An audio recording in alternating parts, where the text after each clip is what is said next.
Hey, I'm full of surprises tonight, so figured I'm going to keep going here because there was more I wanted to say in my last video, and so I figured why not just do another video, 2 for 1 tonight. Why is there some rule that we can only do one at a time? I can do whatever I want. That's the beauty of having your own channel and having your own your own messages you want to send. All right. So this kind of goes in line of the video I just put up almost an hour ago on narcissists that give STDs and poor immune systems. Yeah, Vicky, I was like, you know what? I got this all like fresh on my brain, so I wanna just put this out and put out 2 videos tonight. What's the big deal? There's so much more to talk about in terms of how to, I have a lot of people that are afraid now because of what has happened to them with the narcissist, and they are so petrified that they're going to attract another one. Some people are petrified that they're going to keep attracting narcissists into their life. And they are feeling like, am I doomed? Am I always going to attract these people? Is this what I'm attracted to? What is the deal here? And I've got other people that are so petrified that they are isolating themselves, and they don't want to get back out there again because they are so afraid. So we need to talk about this. One of the first things I definitely want to say to all of you, having come out with my last video, which was narcissists who give STDs and poor immune systems. That's what they pass out, as well as all the other stuff they pass out to you. They pass out STDs and poor immune systems. I want to prevent people from going through these nightmares ever again in their life, and I'm going to tell you everything tonight that I know about that. I'm on a roll, so let me do 2 videos in one night. Okay, guys, first things first, okay? When you are dating someone, all right, I do not care if this person says that they're going to wait for you, holds their hand with you, sits next to you in the pew at church, takes you to church, reads the Bible with you, talks God with you, says, let's pray before every meal. This person in your life could be doing all these things. It doesn't matter. It doesn't matter. You still must, and I am going to repeat this, you must, if you are serious about this person and you don't want to deal with any of the things you've dealt with in the past, and you don't want terrible things to occur in your life, you must make this person get tested, okay? And you don't do that after a month of dating them, okay? Because that's not enough to give your body over to somebody else. That's not enough time. Okay, your body is sacred. It's a temple. Why should you give it to somebody else just because they took you for a lobster dinner? Who cares? This is something that you give to somebody who is deserving and has proven to you that they are deserving of you and your body. And I am a firm believer of what is written in the Bible, okay? So for those of you that want to understand what it says in the Bible about giving your body over to someone, and when there's time to do that, that's when, you're in a marriage. Now, I have known people that have waited for that moment, have waited for marriage to have intercourse with the person they took their time in getting to know, but did not make that person go get tested. And they're in trouble now, okay? Because this person pretended to be somebody that they were not, and had an underlying disease, and did not disclose that to the person because they caught him up in everything else. We call this the spiritual covert narcissists. They're pretty much spiritual bums, all right? You You cannot believe what people tell you at face value or just because they've shown you good behaviors. You should make that person get tested to make sure that they are okay and that you're going to be okay. And you ask them questions. How often, these are other questions you want to ask this person that you're dating. How often do you see a doctor? Do you take your health seriously? Do you go see a doctor? Nobody wants to get caught up with somebody who is unhealthy and does not take care of themselves. Because let me tell you something, if they're not taking care of themselves, they're sure as you know what, not going to want to take care of you or going to care to take care of you. Because they don't even care about themselves and their own health. They're not concerned about yours. Do not take someone's talk. You want results and you want actions and you want delivery and you want the truth. And the truth lies in an STD STD screening. You make, and let me reiterate this to each and every one of you, you make every single person you are getting serious about and you want to proceed in this relationship and have sex, you make them get tested and you look at their results. Don't take it at face value. Oh, yep, got my results in today, honey. They're looking good. I'm clean as a whistle. No, don't listen to that. You say, okay, I went too. Let's sit down and show each other's results. That's how it's got to be, guys. That's how you establish trust. And you got to do that in the way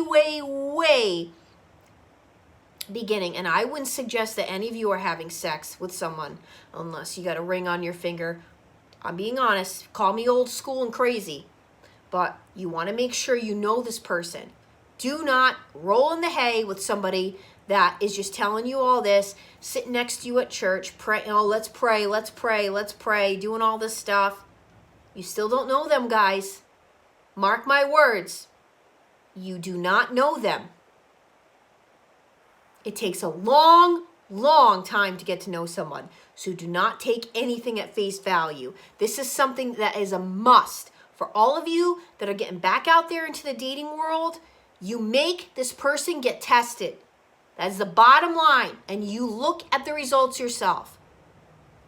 Do not cut yourself short with that one because this is what's happening to people out there, guys. This is what I'm reporting to all of you. It's serious. It's not okay what's happening. You got to take your life seriously. I don't care what they're telling you or what they're showing you. You need to see results. Okay? Now, another thing that's going to be an indicator is, yes, finding out how healthy they really are. When is, you ask them questions like, do you have a when's the last time you've been to the doctor? Do you have a dentist? Sounds crazy, but as you're getting to know someone, that kind of stuff says a lot. It says a whole lot about someone. Now, maybe somebody has a new business and they put their health care to the side or whatever because they can't afford it or something to that nature. But how do they take care of themselves? What are they eating? What kind of patterns are you finding this person in? This is very important stuff because how they're living is going to show you a lot about what you're going to get for them. Okay? Narcissists do tend to give themselves away actually in the very beginning, but a lot of us just aren't paying attention or asking the right questions.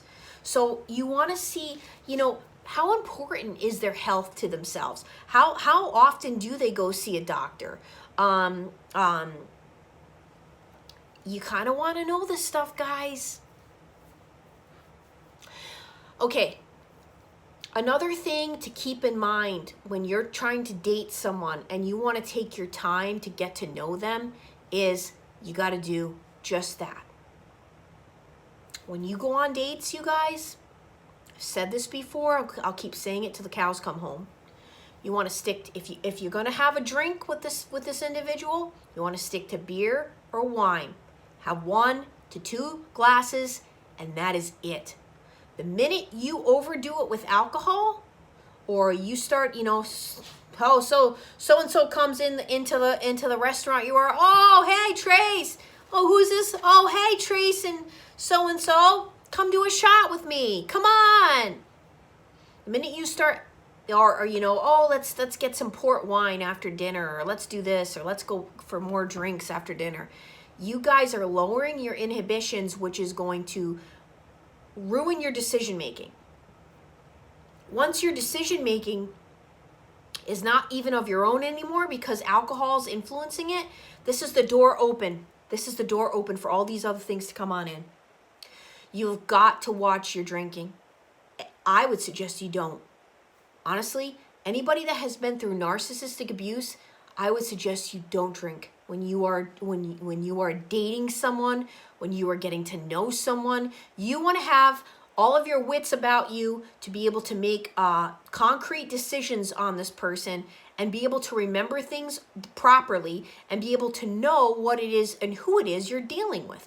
Be able to ask the right questions. The minute you have too much to drink, all goes out the window. That's the catalyst to a lot of this stuff, you guys. That's the catalyst to a lot of these narcissists entering your life is drinking. So don't drink. That's my advice to all of you. As you're getting to know a person, okay, this takes time. You have got to have patience. You have got to have patience. You have got to have self-discipline to the point where you can literally say, even though everything inside you wants to jump this person's bones or give them a kiss or whatever, you have got to be able to say, this has been a fun night. I'll talk to you tomorrow, or I'll call you tomorrow. You can't allow the fun date to turn into, you've got to have measures in place where you literally are saying to yourself, no one comes to my house and I don't go to anyone's house until I know who I'm dealing with. And that takes time, guys. For a lot of you, you have to understand that takes a long time to get to know someone. Now, you might be overjoyed because this person's come into your life. It's been a long time. You're trying to, don't live in the moment. When you live in the moment, okay, everything goes out the window. Now, I'm not saying don't have a good time with someone. I want you to have a good time with people, but make that good time last as long as you can by putting the corrective measures in place so that you can check yourself. You can know you've done everything you can to not let in another narcissist, and you can know that you're in the control seat and not the other person controlling you in a dating scenario. You've got to think this way, because if you do not, let me tell you something. I am working with people that are discouraged. They are disgusted. They are crying. How could I let this happen? This person was supposedly a man or woman of God. They were coming with me to church. They were taking their time with me. Guys, it doesn't matter. Okay, people wear masks. All of us know that in this community at this point, right? We all know that people wear masks. That's what they do. So you want to respect yourself. You want to build something with somebody that's like you and is willing to build and take their time. Well, these are the measures you have to put into place. This is the way you have got to live your life, and you can't accept any other way. I've had people tell me, the person says, I got tested about a year ago. I haven't been with anybody. Is that okay? And they believed them. They believed them because the person showed no other characteristics of deception. Don't take things at face value, guys. Don't do it. You deserve the facts, the cold hard facts and the truth. Don't get into bed with someone. Don't do it. You're worth a hell of a lot more than you're giving yourself credit for. You are not worth, just because someone's treating you nice. You don't know them yet. Give yourself and that person time and time and time. And do not sleep with anybody until you have seen the date on their STD screening and the results of everything. Don't do it. All right. these people are very good at not living in reality, at lying to themselves on the daily. So they're naturally going to lie to you because they lie to themselves. And you have got to take, you've got to take your time. Getting to know someone is not within a few weeks to a month to 6 months. Getting to know someone takes years, guys. It does. You have to have patience, okay? You have to have patience. You have to be at a place where you can observe the person. You can observe how they live. How are they living their life? What are their patterns, their behaviors? How do they handle stress? These are all things. I mean, you can even ask them that question while you're dating and see what they say. How do you handle stress when you're really stressed out? Like, what do you tend to do? And sit back and watch their first answer to that. This is a time when you date people to get to know them and to get to know them at a much slower pace than many of us have went when we ended up in these relationships with narcissists. So that's really what I wanted to say tonight, okay? Don't ever take someone's word as face value to who they are. You have got to make your own decisions.